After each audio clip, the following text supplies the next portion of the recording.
Hive with us. Today we're sitting here with, we have, as always, Daniel Martinez and Anthony Gauna. I apologize if I'm butchering your name there, Anthony. And today our special guest is Tim Bratz with the Commercial Family Empire. Tim is here to talk to us about a wealth of commercial real estate information, investing experience, and his newest software as a service, which I believe is here to help take over the internet. So, welcome, Tim. Nice. What's up, guys? I'm excited to be here. Thanks for having me. Awesome. Glad to have you. One of the first things we always like asking is like, how did you end up in real estate? Because a lot of people sometimes people fall into it or they kind of appear into it, but I think you had a purpose. So can you talk about how you got into commercial real estate? Yeah, man. Well, I mean, I was going through college when the market was going crazy before. So 03 to 07, everybody's making money in real estate. I get into real estate. I think a lot of the same way that a lot of other people do is, I thought you had to become a real estate agent. So I first started out, I had a painting company in college. So I understood a little bit of the trades. I interned for a big home builder. And then I ended up getting my real estate license and I moved out to New York City. I'm from Cleveland, Ohio originally. And when I was out there, I ended up putting my license with a commercial real estate brokerage. And I brokered leases for office space, retail space, and brokered a lease that was a 12-year term with 4% annual increases. And it ended up being that the owner was going to make $2 million on this little 400 square foot space over the course of the next 12 years. And I was like, damn, I need to be on that side of the coin. So I decided I want to become a real estate investor. But then I got into, I think we all kind of go through this graduation of we start out as an agent and then we start wholesaling and then we start flipping and then we start buying single family rentals. And then you get into some smaller multi. And that's kind of what my journey did too. And in 2012, I think it was December 17th of 2012, I bought my first apartment building. It was an 8-unit building in Cleveland, Ohio, in a C-class neighborhood, and but it was bank owned, and you could buy anything for pennies on the dollar back then. And so I bought that 8 units, and dude, just the scale of being able to negotiate with one seller instead of 8 sellers, right? Being able to look at one roof instead of 8 roofs, looking at one foundation instead of 8 foundations. Meeting my contractor at one location instead of 8 locations, paying one tax bill instead of 8 tax bills, setting up utilities one time instead of 8 times. Dude, there's so many scales and efficiencies that come in place with commercial real estate that I was like, this is really what aligns with my goals and what aligns with my ambitions and aligns with, my that sense of efficiency that I've always, kind of pursued. And so I dove deep into apartments after that. And so fast forward today, I was up to about 4,800 doors at one time in my portfolio. I sold off a little over 1,000 of them over the past 12 months. I'm actually selling another 1,500 right now. And then we're going in acquisition mode again, big time. Just kind of trimming the fat from my portfolio, selling off some of the smaller buildings, the C-class buildings, more the tenant-friendly states, like some of those properties, and just focusing kind of like in my own backyard. I live in Charleston, South Carolina now. So doing a lot of stuff in the Carolinas, Georgia, Alabama, Florida, that kind of area. Outstanding. Hey, how long was that period, man, from buying that first 8 unit until now? What's the time? That was December of 2012. So we're talking about 9 years. Oof, that's a lot of information, lots of deals looked at. Yeah. It's what's funny is when you take a look at the trajectory is I bought that 8 unit and I got up for the next 3 years from 2012 to 2015. I collected about 140 doors. And I thought it was my goal was $100 million in portfolio value, just get to a $100 million portfolio. And then I had a couple exclusive partners. That partnership ended up folding. We ended up going different ways. And we had to liquidate the entire portfolio. So I'm like, damn, dude, I had to press the reset button. And it was a big setback in my mind. But really, some of those things that you think are setbacks are really setups for better things in the future. And that's exactly what that was. All of a sudden, people started coming out of the woodwork saying, dude, I want to partner with you. I want to joint venture with you. How do we do some deals together? I knew that we couldn't before because you had that exclusive partnership. But now, that you're on your own, let's do some deals. And so I started rebuilding my current portfolio in 2015. And, in 2015, I picked up 80 doors.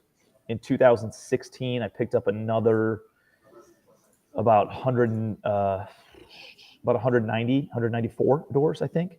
So, and then in 2017, I bought another 300 doors.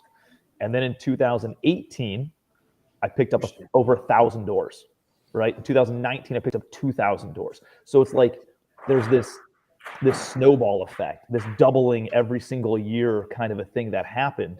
But it all started out with buying an 8 unit in 2012. And, for the next 3 years, kind of growing. And then all of a sudden I was able to find some momentum. So it looks like, what do they say? Like if you took a look at a pond and those lily pads, they double every single day. And, I don't know how long it takes, but let's call it 3 weeks in order to fill up the whole thing. You realize on the 20th day, only half the pond is filled. The other half of the pond gets filled the next day, right? All in one day. So this momentum that gets created, if you just keep your head down and you don't look left, you don't look right, you just keep on doing the activities that yield results, eventually you'll catch some momentum. And then, dude, when it starts, you're almost like afraid to lose it, right? Like I came into real estate in 2009 when I first started investing, realizing like there was no momentum. And when you come from not ever having momentum and then you get it, you're like almost afraid to lose it. And so then you start working harder and then you get more results, right? And then you're like, I can't lose that momentum either. And you start working harder and you just keep on doubling down. And that's kind of what we've been doing. So we didn't really chill out until a little bit after COVID hit and the eviction moratorium was in place and we couldn't get appliances and a bunch of our value add deals. And then, the labor force was non-existent because everybody's getting paid to stay at home. And we're like, you know what, let's just focus on our existing portfolio. So really for the past 18 months or so, I've been really focused on stabilizing my current portfolio, selling off some of the things that I don't see myself holding on to for the next 10, 15, 20 years. And then, and selling off some of the smaller things and just kind of, again, trimming the fat, refining what our current portfolio looks like, keeping all the properties that we do want to hold on to for the next 20 years. And then just doubling down on stuff like that meets our buying criteria. What does the acquisition side look like? Because I know you guys probably make a ton of offers, and like your KPIs as far as what it takes to acquire a deal at operating at such a high level. Yeah. So it changes though. Like something that you guys might be willing to buy might not be something that I'd be willing to buy. Or something that you're not willing to buy is something that I might buy. So if you're just getting into multifamily, like when I tell a bunch of people that come to me for coaching and consulting and stuff is like, dude, just get the momentum going, right? Like that's the most important part. It doesn't matter if it's a 6-unit building or a 60-unit building or a 600-unit portfolio. Like the important part is just getting the momentum built up. So that's what I ended up doing in order to get the momentum. So I started buying smaller deals, and anything that was a deal. I didn't look for home runs.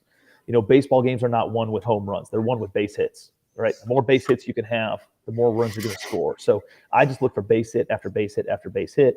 And there's good deals in every market, despite what they're saying on the news and like the values are out of control. There's motivated sellers every day. There's somebody, who wants to retire. There's somebody who got kicked in the nuts because of COVID. There's somebody who is getting divorced and needs to liquidate their entire portfolio before they can finalize their divorce, right? Like there's stuff like that's going on.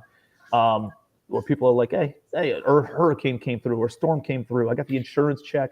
I don't want to rebuild this thing. Come and take the property. You know what I mean? Like I got paid from the insurance money. So like, dude, there's stuff like that all the time. And we come across it even in this market. So yeah, I can go over some like we look at over 400 deals a month in order to try to take down one, right? But we have a very strict buy box. We're only looking at 100 units and bigger, built in the past 20 years. It's got to, hit a certain return metric for us and our investors. It's got to be in a landlord-friendly state. So there's very, very specific things. Whereas if I was just getting started or talking to somebody who's just getting started, I'd be like, dude, just start taking stuff down. If it's 8 units, 18 units, 40 units, start buying it, get up to a couple hundred doors, and then you can get a seat at the table to go and bid on 100-unit apartment complexes. But go out and make sure that you get in front of, or start building the portfolio, building your balance sheet first. That's the most important thing that you can do. Wow. Okay. So building a balance sheet, this is being bankable, having your numbers in order, getting cash flow, having you have capital tucked away, I guess, into different properties, having equity. How does one go from having very little to no cash flow, to becoming bankable?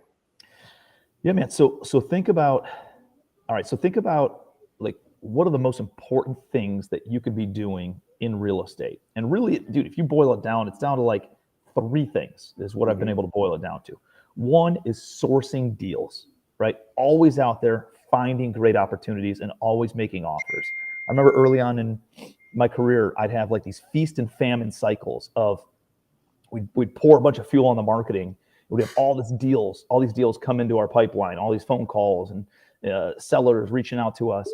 And I'd be like, turn off the marketing, right? And then let's work all these deals. And we'd take all the deals down, we'd renovate them, we'd get them back on the market. And then I'd be like, all right, what does the next 90 days look like? And it was like crickets, right? Because there were no deals in the pipeline because we turned off the marketing funnel. So I was like, what the hell? So like one thing you always have to be doing, regardless of how many deals you have or not, is always be marketing for deals, right? Always be sourcing new opportunities, always be looking at deals. Like we haven't really been in acquisition mode for the past 18 months, but we're still looking at deal after deal after deal after deal because it keeps a finger on the pulse of the market. And if a home run does come through or a really, really good opportunity that we're looking for does pop up, we'll turn forward and we'll snag it. So always be sourcing deals. That's number one. If you don't have money, that's a great way to bring value to somebody who does have money. Typically people with money are kind of lazy. They don't really want to do the work. They want to pay somebody else to go out and do it. You can go out, source opportunities, bring those opportunities to them and either get a fee or earn some equity in those projects. So that's a great way where if you're just getting started, you're trying to figure out where do you fit into this big puzzle of real estate, learn how to find awesome off-market direct-to-seller deals and underwrite them and lock them up. Like if you can do that, you can bring a ton of value to the marketplace right now. So that's number one. Number two is I would say learn how to raise money.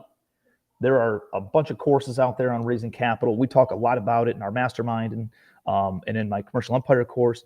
But like I just saw the Legacy Wealth YouTube channel pop up. Appreciate you guys sharing that. But there's a video in there about how I raised $4 million in 48 hours before when my back was against the wall on a deal that was closing on Monday morning and my investor had to fall out on Friday morning. So I had to raise $4 million in the next 48 hours for a Monday morning closing. And I talk about the psychology of raising capital, where to go and find the money, what to say, how to say it. It's a science and an art kind of a thing, right? And so learn how to go out and raise capital. If you can just go out and raise capital, chances are you can find somebody who knows how to, who can find deals, right? And you can buy their deals from them or partner with them or bring capital and get a piece of the equity in that project because of it.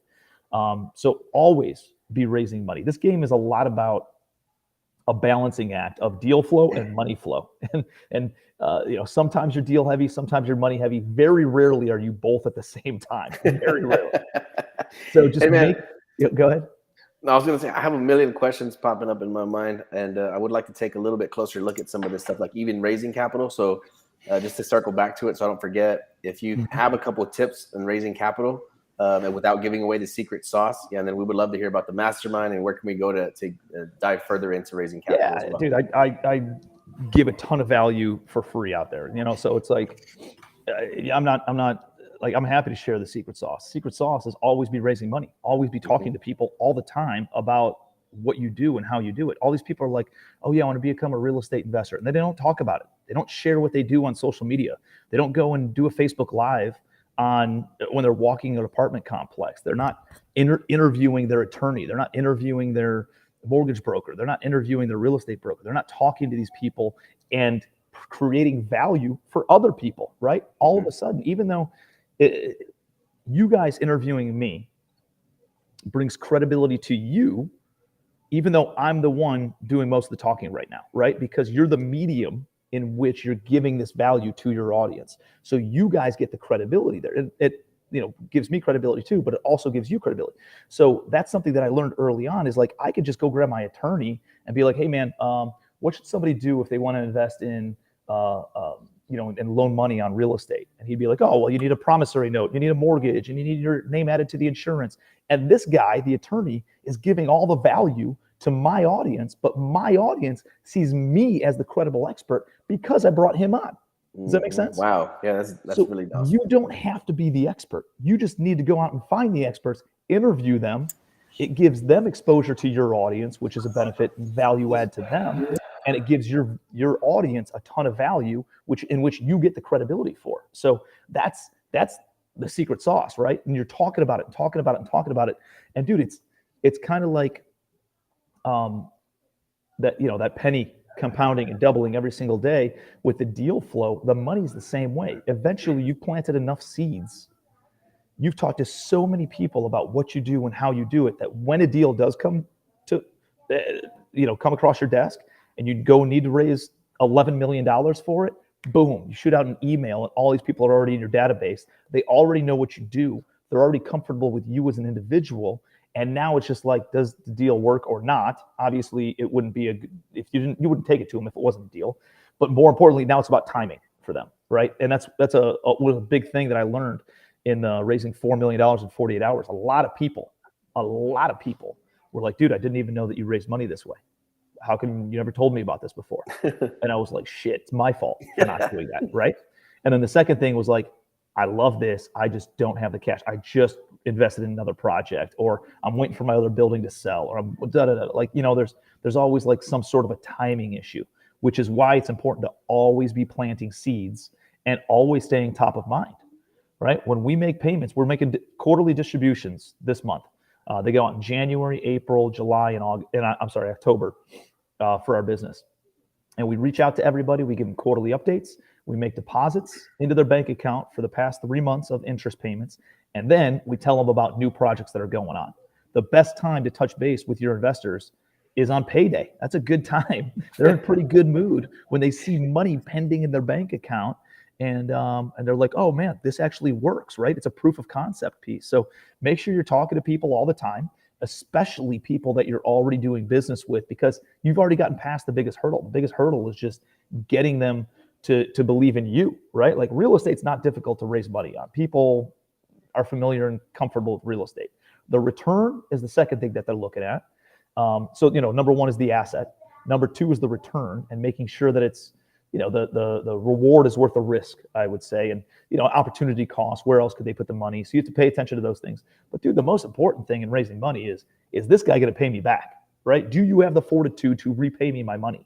It's not about return on investment. It's about return of investment for most people. And as soon as you get past that return of investment, now it's like, how much money can you deploy for me, right? Because now they trust you enough where now they're looking to do multiple deals. That first deal is the hardest one to do. So you got to go out there, do deals, do a lot of deals, build confidence with your investors and show them that you do what you say you're going to do. You follow through on it. You pay them on time. You pay them early. If shit hits the fan, you communicate it and give them an action plan on how you're going to overcome any hurdles that you face, because it will hit the fan. It always hits the fan. So it's not like painting a picture of roses and rainbows and butterflies and shit. It's like, hey, I just got punched in the gut and slapped in the face and this and all these other things happen. But here's what we did. We got right through it. Here's the action plan moving forward. Boom, boom, boom, boom, boom. And your money's in a good spot. Don't worry about it, right? And now they're like, man, I really appreciate that. And it's also how you handle situations like that determines whether or not, A, they reinvest with you, but also the 10 friends that they're going to tell, hey, you've got money. This is what happened when this guy had problems. We know they're going to happen. Yep. He performed. Yep. Our principal was safe and we're still solid. Yep, exactly. Insane, man. Yeah. So the more you talk, like I said, I wish I was just writing stuff down because I could probably drag this on for a while. But back to segue. So always be sourcing deals. Let people know what you're doing. Right. Learn how to raise the capital. So we just talked about it's kind of like public facing, showing people exactly what you're doing, so to attract new people. And so so now we have the credibility. We have some cash put away. So becoming bankable itself, like having the proper business structure to where a bank would look at your balance sheet and say, hey, this looks amazing. How do you get to that level now? Is it like bringing on professional bookkeepers and what does that look like? Here's the good news, guys. Like a team building is a very important thing, right? And you're like, oh, well, I don't, everybody wants a real business. Everybody looks at these big organizations and these people before I had a big portfolio and a big company and all these employees and stuff, I would look at other businesses and be like, how the hell do you get there? right? How do you build a big business like that? You know what I was doing? I was trying to 1099 everybody instead of putting anybody on a W-2, right? I'm trying to not pay early on. I was trying to not pay health insurance. I was trying to skip. I wanted a real business, but I wasn't treating it like a real business. Guess what? You want a real company, you got to have a real company benefits. You got to have real employees. You got to be able to compete with real companies, right? If you want to attract A players on your team. And so that's one thing to understand, just, kind of when you're building a team. But early on, man, you don't have a lot of capital, right? You don't have a lot of cash. How do you attract A players to your team? Or not even A players, right? It could be anybody to your team when you don't have a big amount of cash to go and deploy, right? Like how do you hire an assistant? And I remember thinking, like, I need to pay somebody $3,000 a month, or I have to pay them $36,000 a year in order to hire somebody. I was like, I made $100,000 last year. That's like 36% of what I made, and then I sat in a mastermind, right? I sat in a room. I paid $5,000 for a 2-day event to go and sit in a room full of a bunch of people who were further along in business than I was, and to get their feedback on how I could be where they are. And I sat there and I was like, I just can't, I can't stomach paying somebody $36,000 a year, and somebody's like, dude, pump the brakes. It's not $36,000 a year. It's $3,000 a month. Can you risk $3,000 a month for the next 2 months? And if it doesn't work out, dude, you let them go and you go back to banging your head against the wall and being the solo act that you already are, right? And I was like, wow, damn, that's a different thought process. That's a different philosophy, a different way of looking at it, And so all of a sudden, dude, I go and hire somebody. I went to my first mastermind in February of 2015, where that was the advice that I got. I did 2 things. I hired an assistant for $3,000 a month, and then I joined that mastermind, which was another $3,000 a month. It was actually $35,000 paid within, I don't know, I had to pay it within 5 months. So it was like 7 G's a month actually for like 5 months. And I was like, dude, I just went out to this event. This guy took about 50% of what I made last year. You know what I mean? Talk about risking it, right? Yeah. But I was like, these guys have the lifestyle that I wanted. They were doing things, and I had enough competency and belief in myself that I knew that I knew there was like 1 or 2 tweaks that I was just missing out on, that if I could get those couple of things then and implement it, and I was an action taker. I already was doing things. It's just I couldn't figure it out, man. I was banging my head against the wall. And I did those 2 things. I joined the mastermind and I hired that assistant. You know what happened over the next 10 months from March 1st to December 31st? I made $400,000. I more than tripled my income because of what I did the year before by doing those 2 things. I attribute 100% of the success to those 2 things. Because guess what, man? Even though I hired, hey, Tim, if you just hired that person, could you have still made $400,000? I don't think I could have, because guess what? Each level has another level of problems. Every level has another level of hurdles. There's another level of obstacles that come with each level of success. And the beauty of like being in a mastermind, a group that meets on a few times a year, 3-4 times a year, the beauty of that is like you implement something that's a great takeaway. And over the next 90 to 120 days, typically you hit that glass ceiling again. You're like, damn, I found out what the new problem was. And that's when you have the next meeting. And then you're like, boom, got the takeaway, smash through that glass ceiling onto the next level. And that is what took my growth.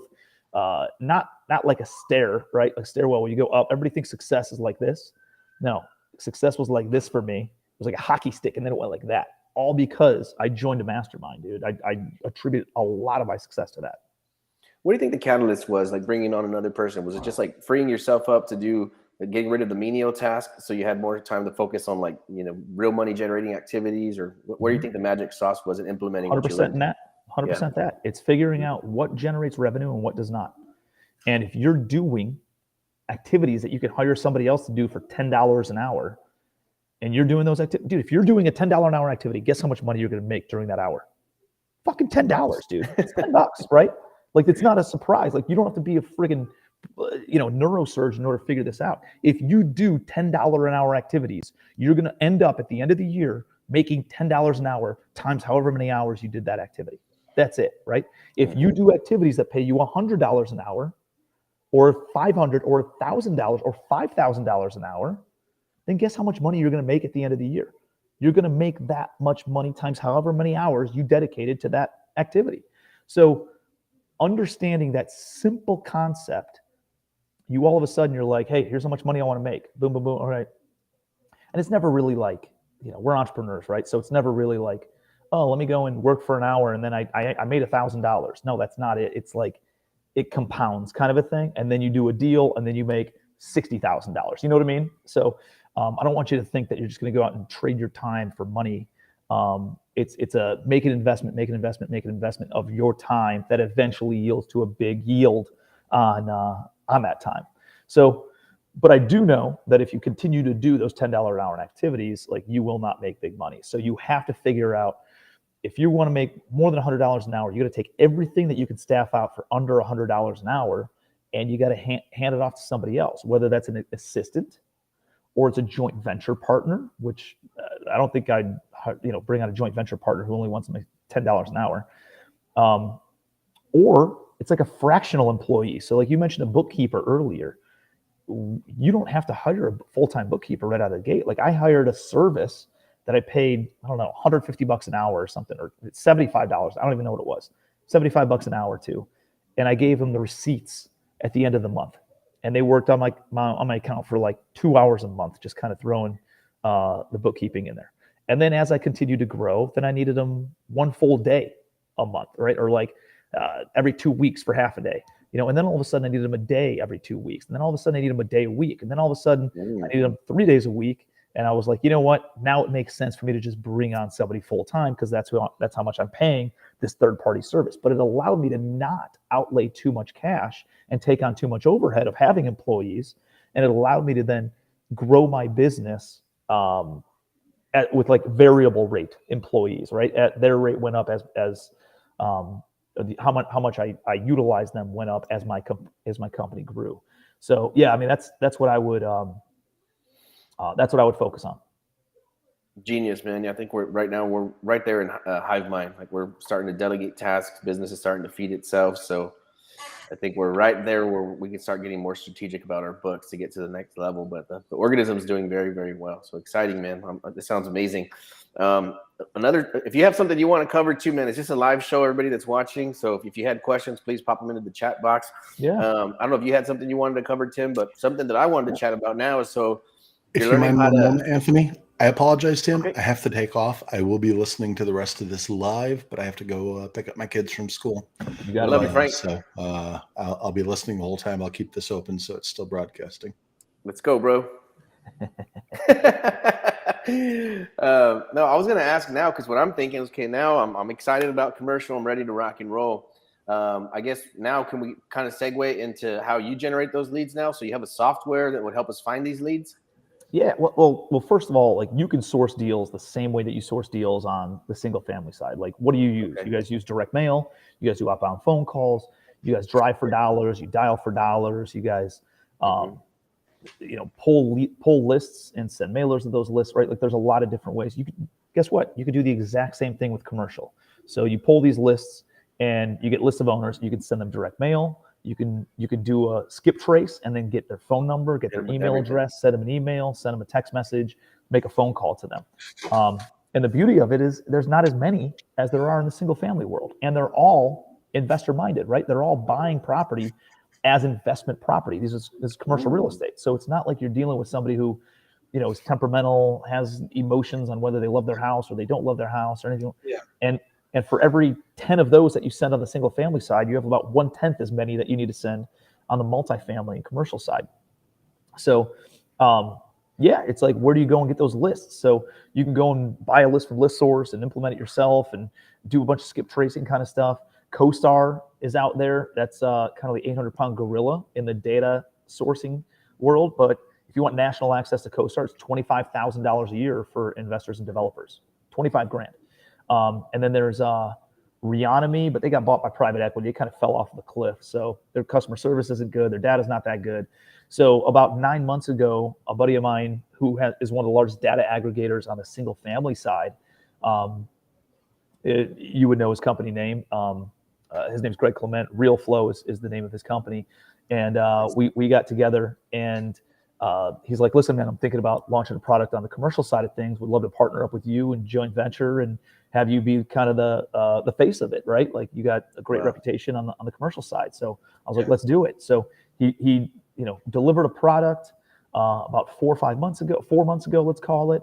And it was like a 3 out of 10 of where we wanted it to be. So we've been giving them feedback and working with their team, who's been amazing. They've been so good, and they've implemented all these benefits and all these things that we wanted to see. And dude, now it's like 8 out of 10. There's a couple more tweaks that we're still making to it in order to like skip trace right in the software. We can do direct mail right in the software. And skip tracing is a little bit tricky with commercial real estate because it's not an individual name, it's an LLC name. But we're going to have something implemented in that. Partnering up with a buddy of mine, Jason Nickel, who owns Lead Sherpa, and Lead Sherpa has the best software out there for skip tracing on commercial real estate. So right now we're linked up with them, where it's like, hey, take this list and partner up with them, and then it'll be fully integrated in the next couple of weeks, is what we're hoping. But it's called Commercial Empire Deal Flow. If you guys have interest in, you can look up any property you want, any commercially zoned property, apartments, mobile home parks, self-storage facilities, student housing, retail, office, hotels and hospitality, even like goofy special use. Like if you want to buy golf courses, you can buy golf courses on there. You can search golf courses, gas stations, like legit anything you possibly could want, you can search in there. And there's filters where you can search something that's been owned for at least 10 years or longer. Something that doesn't have a mortgage or there's a certain amount of equity built up because of how long they've owned it for. Tax delinquent property. So like, where are you guys out of? What city? I'm in San Antonio. Okay. Yeah. Daniel's in LA. Bro, you could pull up San Antonio, Texas, all multifamily apartments in all of San Antonio, Texas. Plug in whatever zip codes you want that are tax delinquent, meaning they have not paid their property taxes, and they're owned free and clear. And it'll give you the list of every single owner that owns an apartment over 50 units, right? Like however big you want. And you could do it in Jacksonville, Florida too, Frank. Like anywhere you guys want in the country, you can put as specific of data as you want in there and filter it all out, and it'll give you a highly motivated list of investors. So, dude, can you target by asset class? Like you can go mini storage or whatever. Just you can pick anything. You can pull up self-storage that's under 500 units in self-storage, right? So it's kind of like below what all the REITs and the hedge funds are willing to buy, but bigger than maybe some of the mom and pop investors. And you're able to go in and target 500 units and smaller, or 100 to 500 unit storage units, and that are owned in somebody's personal name and not in an LLC. Now you're dealing more with a mom and pop instead of like more of a sophisticated investor who buys an LLC, right? In a corporation name. So like, dude, it is a ninja software. And we have packages that are run at $1,000 a year, $2,000 a year, or $3,000 a year. That's it. So it's better than CoStar, it's better than Reonomy, and it's a fraction of the price of what those ones charge. So dude, it's cedealflow.com, like Commercial Empire Deal Flow. cedealflow.com is a website, but it's up, it's operational. Check it all out. Can you search by type of loan for multifamily? I don't think type of loan, like recourse, non-recourse.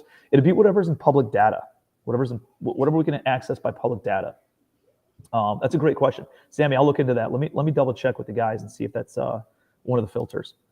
But yeah, I mean, if it's on the mortgage, we can look up mortgage signers. You can do all sorts of stuff. So it's pretty cool. It's really cool. We're super excited about it. Dude, I was gonna say, I hope we don't breeze right past this. If anybody's watching this show right now, because I'm just starting to lean into commercial now. So a tool like you're offering and that you just talked about, it's simplified. My brain was starting to do all this crazy marketer stuff. I've had a marketing background for 15 years. So I was already going down all these rabbit holes of how I can find these properties, and you've already consolidated it all into one interface. Yeah, dude. I mean, dude, and it's getting better.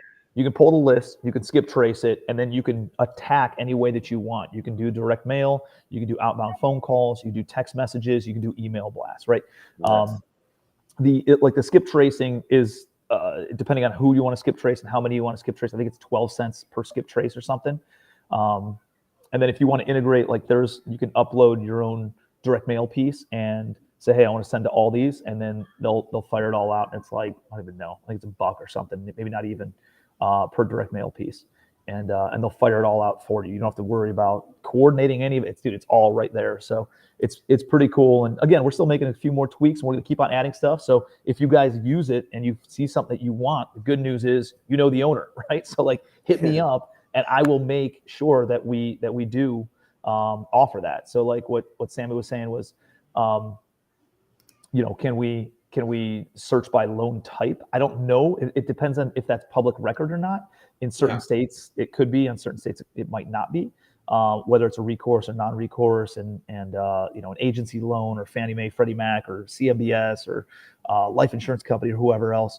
But yeah, I know that you can search by mortgage amount. I know that you can search by when the mortgage obviously was put on the property, and all sorts of other things. So it assumes a certain amount of equity that's in the property based on principal pay down and all that kind of stuff of when the loan and how much the loan was when it was put in place. So it's pretty ninja. Yes, it covers the entire country, Frank. Yeah, awesome. We have a question about fourplex and eightplex. It says you mentioned building the balance sheet starting from fourplex to eightplex. How does that make you bankable in the eyes of a lender? Yeah, because you've done deals, right? Like if you go and you own 10 single family homes. Well, first of all, if you've never done a deal and you want to go and get a 10-unit apartment building, it's going to be a little bit hard, right? You gotta then sell yourself to the bank, right? If you own 10 single family homes and then you want to buy a 10-unit apartment building, that's going to give you some credibility. If you already own a 10-unit apartment building and you want to buy another 10-unit apartment building, that's going to give you the most credibility, right? So if you're looking to eventually take down 100-unit apartment complex, which I'd assume many of you guys are, you want to get into some bigger deals, larger projects, have even more scale than in smaller multifamily. How do you get there? If you try to jump right into a 100-unit complex right out of the gate and you don't own 100 doors, you're competing with a guy like me. Not pounding my chest or anything. I'm just saying, like, I have a big ass portfolio, right? Like, no offense, but if even if your offer's higher than mine, they're going to go to me because they know that I can execute. They know that I can close on that deal, right? I get a seat at a table to make offers on projects that most other people don't because of my reputation, right?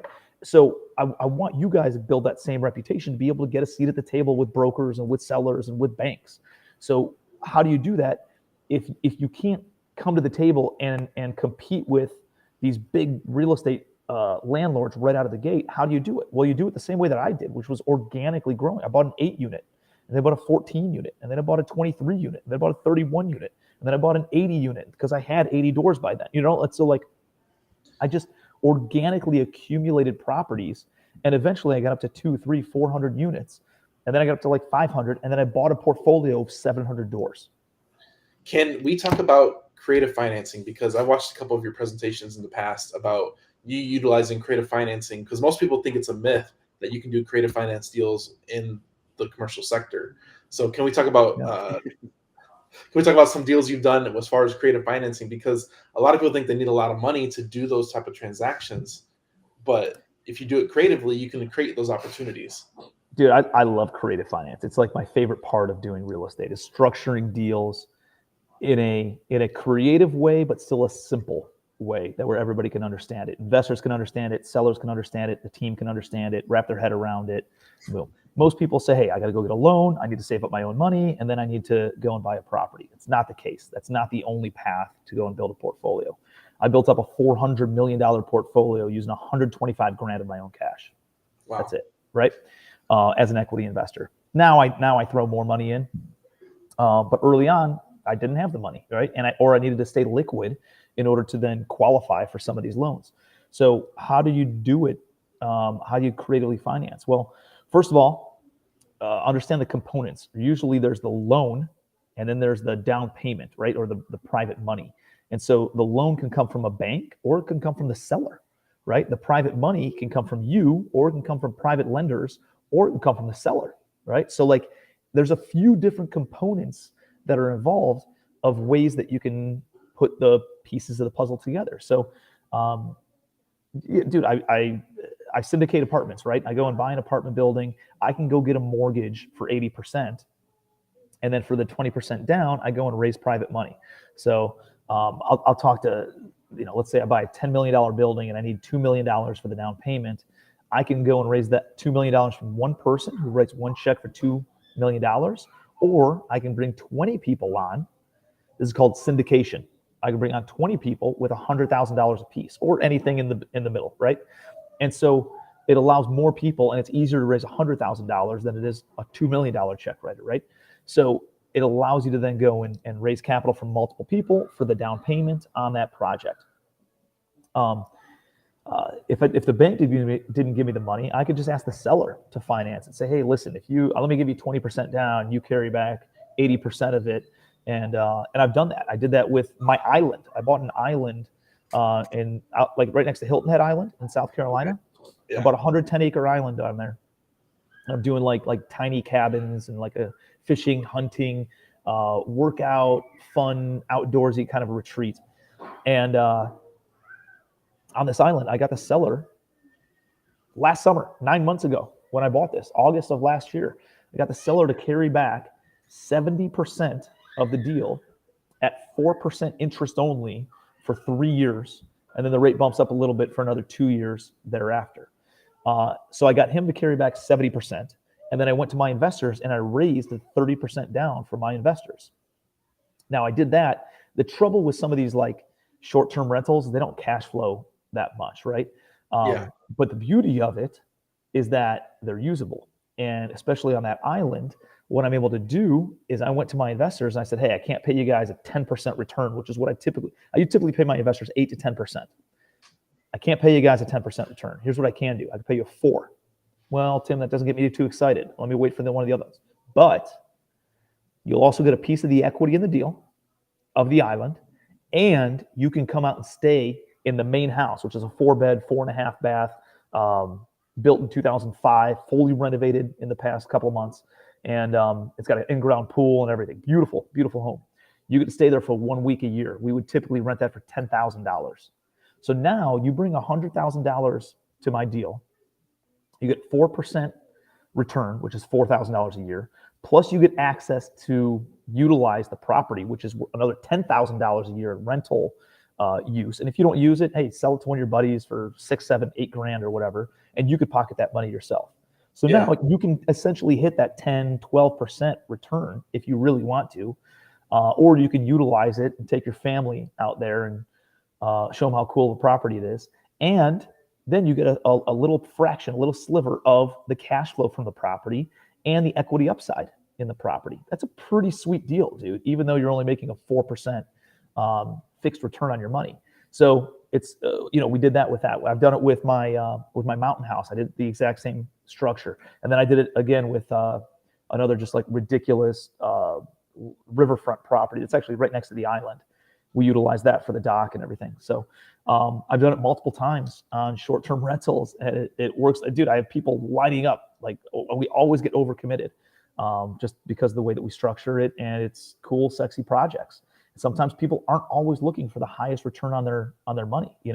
They want that lifestyle element to it. Just like some sellers on the single family side, dude, it's not about getting the most they can possibly get for the property. Sometimes they want to alleviate a headache. And so if you can figure out a way to either reduce pain or increase pleasure for people by being able to structure deals in a creative way, dude, you're going to have limitless amounts of capital.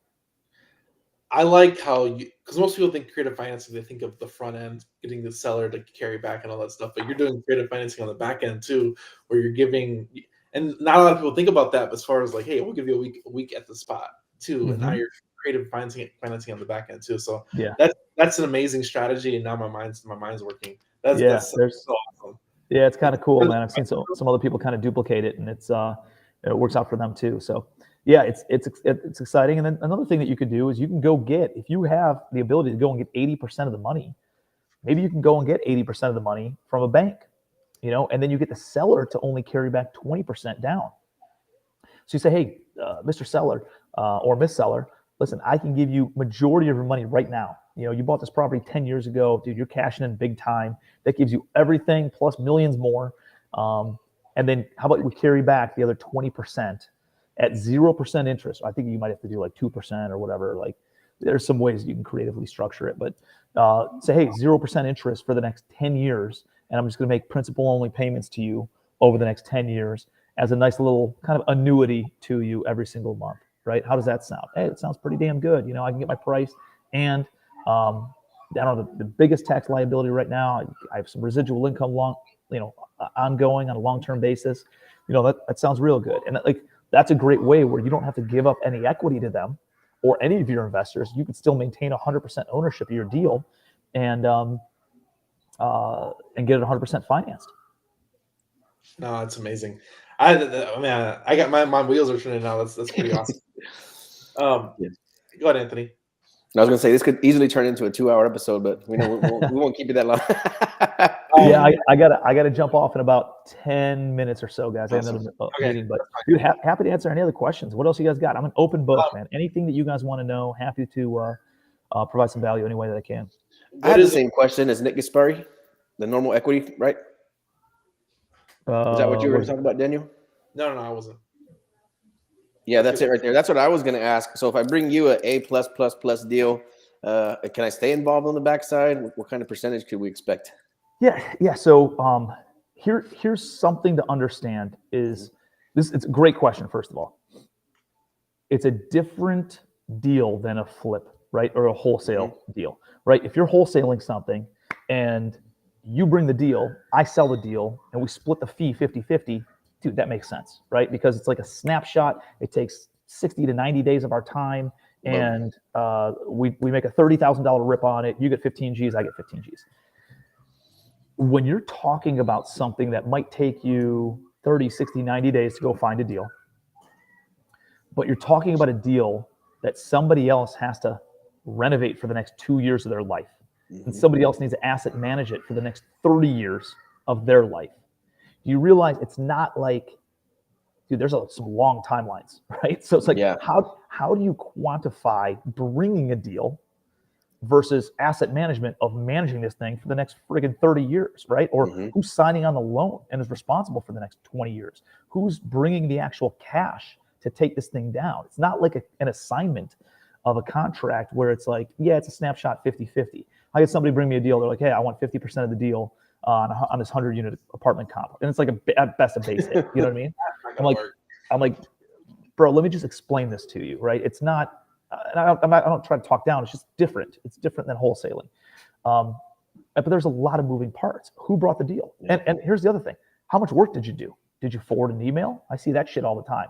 Hey, let me forward an email. I want 3% rip on this $70 million project. Like, how about you go and contract it? How much due diligence have you done? Did you walk the whole property? Did you contract the property? Did you put up any earnest money? Have you gotten any scope of work bids for all the work that needs to be done? Have you done any due diligence on the property from an aspect of, you know, are there any violations? Are the taxes current? Like, dude, do something, right? Like, or are you forwarding an email? Those two things are worth a very different amount of money. Does that make sense? Yeah.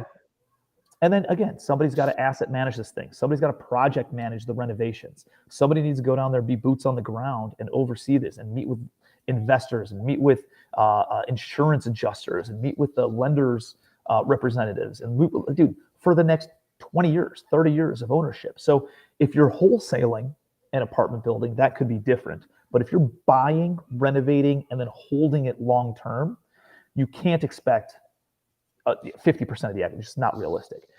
And the other thing is, like, how good of a deal is it? If you send me a marginal deal that's not that exciting, that's not worth as much as a grand slam, something that has a ton of meat on the bone. So, you know, there's a lot of moving parts. But what I would say as a snapshot is, dude, I would expect to get paid if I brought somebody else a deal. Like, I wholesale deals, I expect 2%. If I get 2% either in like equity or a fee, or I take my 2% instead of a fee, whatever that would be, I put it towards the deal as if I was investing as an equity investor in the project and get paid that way. That's what I would expect. So kind of like what a realtor gets paid, you know. I wholesale apartment complexes to students and people on our VIP buyers list and stuff. And I say, hey, just kick me 2%. If you end up closing the deal, kick me a 2% fee or kick me a couple of points of equity in the project. But you know, that's typically what a realtor makes. And if you're wholesaling or sourcing the deal, you can expect to make somewhere in there. Have I paid more? Yeah, I've paid 10% to people before because they brought me a smoking deal. And if they forwarded an email, I pay them usually 1%, you know. But dude, on a $15 million project, that's 150 G's for forwarding an email. That's not a bad day in the office. Yeah. Somebody said that the commercial Empire event, that you have the slides that shows the different breakdowns of the ownership deals. Yep. I have yes, Commercial Empire is I don't have a bunch, like I didn't come on here to like sell shit, guys, but dude, no, please, I'm sure you got everybody fired up. So tell us how we can find you. How can we work with you? Naturally questions come up. Hey dude, how do you coach? Do you mentor? Do you do this? Yeah. So I don't have a bunch of stuff. I don't have like a, you know, run to the back of the room with a $50,000 credit card. I don't do anything like that. I have essentially 2 offerings, right? Well, I guess the software is offering number 3. So I got the software. Cool. You buy the software, you do it on your own there. We're going to have a Facebook group. We have a private Facebook group for anybody who buys that, where we jump on with my acquisitions director once a week on an Ask Me Anything. And he's just talking through, you know, what to do, how to do it, all that kind of stuff. So if you buy the software, you get access to the private Facebook group. So that's number 1. Number 2 is Commercial Empire. That's my 3-day training event. It's done virtually. This used to be $5,000 when it was in person before COVID hit. After COVID hit, we made it virtual. It's $1,000, $997 now. So you can come out. I host it only like 3 times a year, but you also get a recording of it too. So that's commercialempire.com, commercialempire.com, and 3-day event on how to find off-market direct seller deals, how to underwrite apartment complexes, how to raise private money and handle all the due diligence, how to structure the financing, how to do the renovations, how to handle property management, asset management, business development, and then what it would look like, which is what Ryan's talking about on, you know, like equity splits and stuff too. So that's $997. You get access to another private Facebook group, a lot of money, a lot of deals going on in that group, and some cool conversations too. So check that out. You get access to the recording immediately. And then Commercial Empire Deal Flow, CE Deal Flow is the software. And then we have a mastermind called Legacy Family. And we get together 3 times a year. And then we have daily boardroom calls that you can plug into once a week, once a month, every single day if you want, with my executive team. And these aren't like coaches, right? Like these are multiple 6-figure executives who run a 9-figure portfolio. We own $400 million of real estate.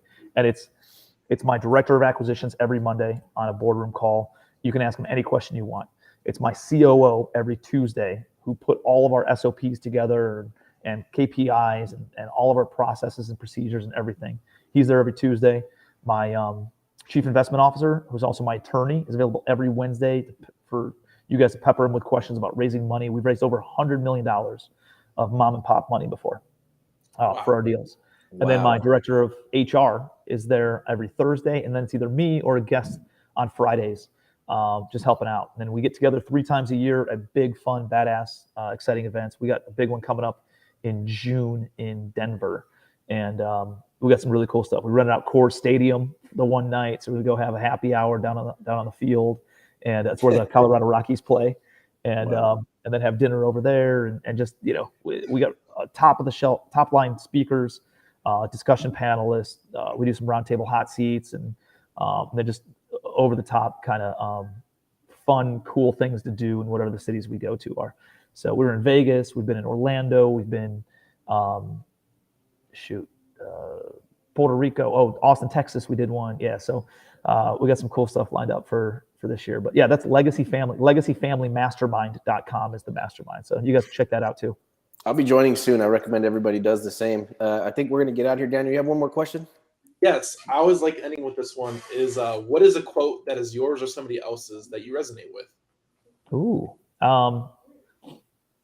I mean, the one that I signed the signature on my email is "Be your best." And if I was in my office in Cleveland, Ohio, like I live in Charleston, South Carolina, but it would say "Be your best" real big behind me. And yeah, I guess I'm a believer in not just doing, right? Doing is like a one-time effort in my mind, right? Like being is a state of being, always trying to be, right? Yours, right? Not, you don't have to be the best, right? Like there's always going to be somebody who's further along, not better than you, just further along than you. There's no such thing as somebody who's better. They've been doing it longer, or they're further along in the process than you are. So I don't like sweating that, and I don't like sweating and comparing yourself to other people. So be your best, right? Like compare yourself to you. That's the only fair comparison you can make. Make sure that you are better today than you were yesterday, or a year ago, or 2 years ago, and that you're better tomorrow than you are today. And then the best, dude. Like, why not strive, right? Like a freaking, how tall will a tree grow? As tall as it possibly can. Like we humans are given the dignity of choice, and we can either be more, be everything, or be less, right? Like why not be everything? Why not go all out? So that's just kind of my thought philosophy, and I sign all my signatures on all my emails with be your best. So that's what I would say. Yeah, it sounds like we could have a fun conversation about philosophy, man. I love that. Be your best. That's amazing. Thank you so much, man. I hope we get to do this again. We can't tell you how grateful we are for you sharing your time with us. We know you're a busy man.